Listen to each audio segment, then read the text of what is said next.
লাফালাফি বেশি করবা না, 12 কোটিতে গাছের গোড়া আসতে নানা দেবে, মামু বাড়ি দিল্লি গিয়ে পড়বা, বাংলার জমিনে জায়গা হবে না। এই চট্টগ্রাম থেকে স্বাধীনতার মহান ঘোষক প্রেসিডেন্ট জিয়াউর রহমান সাহেব দিয়েছিলেন, এই চট্টগ্রাম থেকেই ইসলামী রাষ্ট্রের ঘোষণা হবে।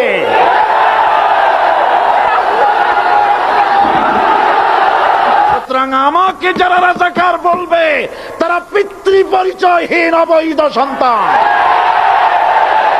1971 সনের, শোনো মুসলমানেরা, বিড়ালের মতো 500 বছর বেঁচে থাকার কোনো লাভ নাই, সিংহের মতো 1 ঘন্টা বাঁচতে চাই।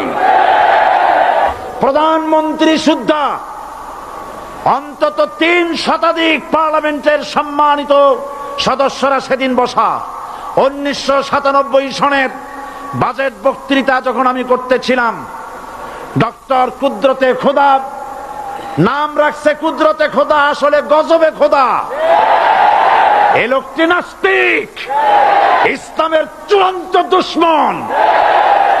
তার প্রণীত শিক্ষা ব্যবস্থার যখন সমালোচনা করছিলাম, ট্রেজারি বেঞ্চ থেকে আমাকে বলা হলো রাজাকার। আমি আমার সমস্ত শক্তি একত্রিত করে বলেছিলাম, শুধুমাত্র হিন্দুস্তানের রাজাকারেরাই আমাকে রাজাকার বলতে পারে। আমি বলেছিলাম 1973 সন পর্যন্ত আমি বাংলাদেশের কোন রাজনৈতিক দলের নেতা এবং কর্মী ছিলাম না। আমি রাজাকার নই। আমাকে রাজাকার বলে যদি তাকেও প্রমাণ করতে না পারে 10 কোটি টাকার মানহানি মামলা দায়ের করব। আমার এই বক্তব্য সারা দুনিয়া শুনেছে, পার্লামেন্টে আমার এই বক্তব্য রেকর্ড হয়ে আছে। সেদিন 3 শতাধিক পার্লামেন্ট মেম্বারের কেউ আমার চ্যালেঞ্জ গ্রহণ করেন নাই। যে কোনো ব্যক্তি পার্লামেন্টে গিয়ে আমার বক্তৃতা দেখে আসতে পারেন।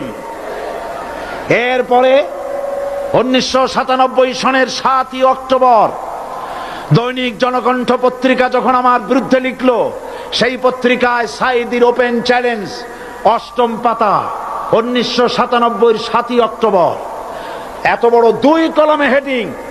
সেখানে আমি বলেছি, বাংলাদেশের সকল সাংবাদিক, গোয়েন্দা বিভাগ, বাংলাদেশের সকল বুদ্ধিজীবীকে আমি আমার পিরোজপুরে আমন্ত্রণ করছি।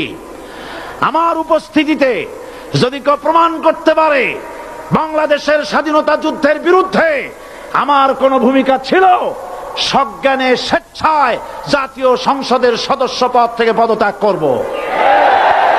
3 বছর পার হয়ে গেছে, আজ পর্যন্ত কেউ এই চ্যালেঞ্জের মোকাবেলা করে নাই। সুতরাং আমাকে যারা রাজাকার বলবে তারা পিতৃ পরিচয়হীন অবৈধ সন্তান। 1971 সনের, শোনো মুসলমানেরা, 1971 সনের কোন কাদা সাইদির গায়ে লাগে নাই। আমাকে রাজাকার বলে জনগণ থেকে বিচ্ছিন্ন করবা, জনগণ থেকে আমারে বিচ্ছিন্ন করা যাবে না। কারণ এই জনগণ আমার জন্য আসে না, এই জনগণ আসে আল্লাহ কোরআনের জন্য।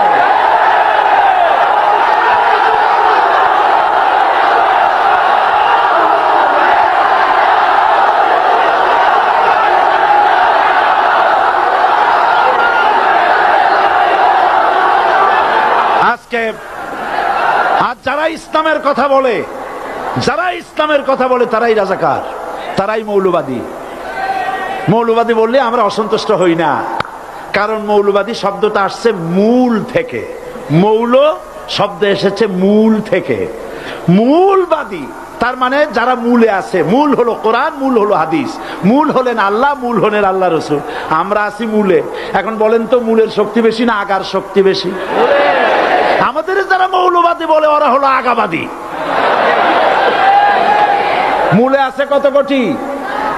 12 কোটি। মূলে আছে কত কোটি? আর আমাদের যারা মৌলবাদী বলে ওই থাকো গাছের আগায়, আমরা মূলে। লাফালাফি বেশি করবা না, 12 কোটিতে গাছের গোড়া আসতে নানা দেবে, মামু বাড়ি দিল্লি গিয়ে পড়বা, বাংলার জমিনে জায়গা হবে না। এ কথা বিশ্বাস করো। বাংলাদেশের মুসলমানদের শরীরে এক বিন্দু রক্ত থাকতে শয়তানের তৈরি করা ধর্মনিরপেক্ষ মতবাদ বাংলার জমিনে কায়েম হতে দেওয়া হবে না, হবে না।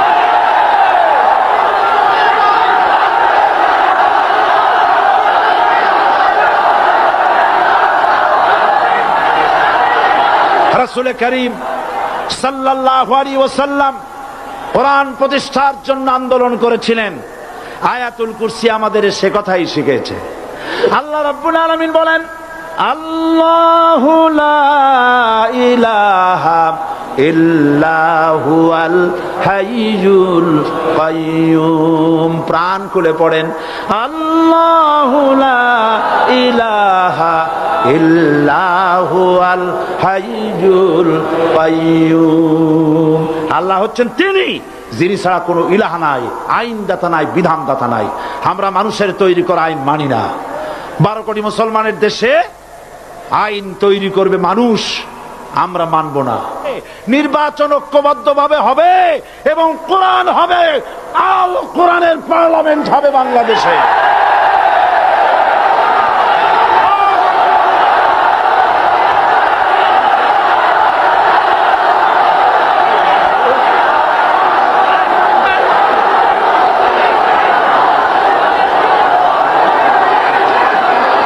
চট্টগ্রাম থেকে স্বাধীনতার মহান ঘোষক প্রেসিডেন্ট জিয়াউর রহমান সাহেব দিয়েছিলেন, এই চট্টগ্রাম থেকেই ইসলামী রাষ্ট্রের ঘোষণা হবে।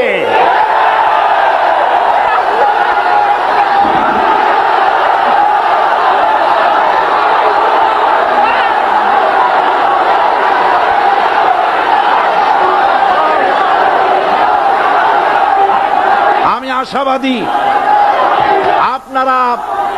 আপনারা অবশ্যই তা পারবেন। আমি 100% বিশ্বাস করি ইনশাআল্লাহ।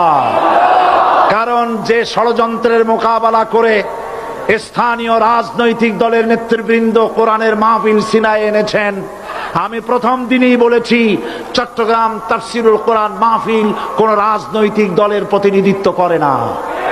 এটা কোন জামাত শিবিরের একক সম্পদ নয়, এটা চট্টগ্রামের মুসলমানদের কলিজার টুকরা তাফসীরের মাহফিল।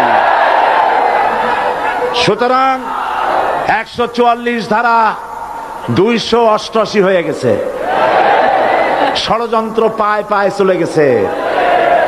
আমি ওই সব ছেলেদের বলি, সরকারি দলের ছাত্র হইয়া মুসলমানদের বিপক্ষে যাইও না। এদেশের ভাট আমাকে কথা বলতেই হবে ইনশাআল্লাহ। কারণ আগামীতে আবার আপনাদের সাথে দেখা হবে কিনা আমি জানি না, কথা বলতেই হবে। বসেন, কেউ দাঁড়িয়ে থাকবেন না। আমি দেখতে পাচ্ছি বাংলাদেশের ভাগ্য আকাশে উত্তর গগনে কালো মেঘ জমা হয়েছে, ঝড়ের পূর্বাভাস লক্ষ্য করছি। যদি মোকাবেলা করতে না পারেন সক্ষম ভাবে, এমন অন্ধকার গাঢ় কালো অমাবস্যার রাত আসতে পারে যার সুবে সাদেক হওয়া অসম্ভব। সুতরাং আপনারা কি কাপুরুষের মতো কাফের মুশরিকদের গোলামি করে মরতে চান? বিড়ালের মতো 500 বছর বেঁচে থাকার কোনো লাভ নাই। সিংহের মতো 1 ঘন্টা বাঁচতে চাই। আমাদেরকে বলা হয় সাম্প্রদায়িক উস্কানিমূলক কথা নাকি আমি বলি। পত্রপত্রিকা দিছে না তারা, সাম্প্রদায়িক উস্কানি কথা। সাম্প্রদায়িক উস্কানিমূলক কথা বলি, সেই জন্যই বোধহয় শত শত মুসলিম আমাদের কাছে এসে মুসলমান হয়। মানুষে আর বোকা বানানো যাবে না। যাবে কি? আর বোকা বানানো যাবে?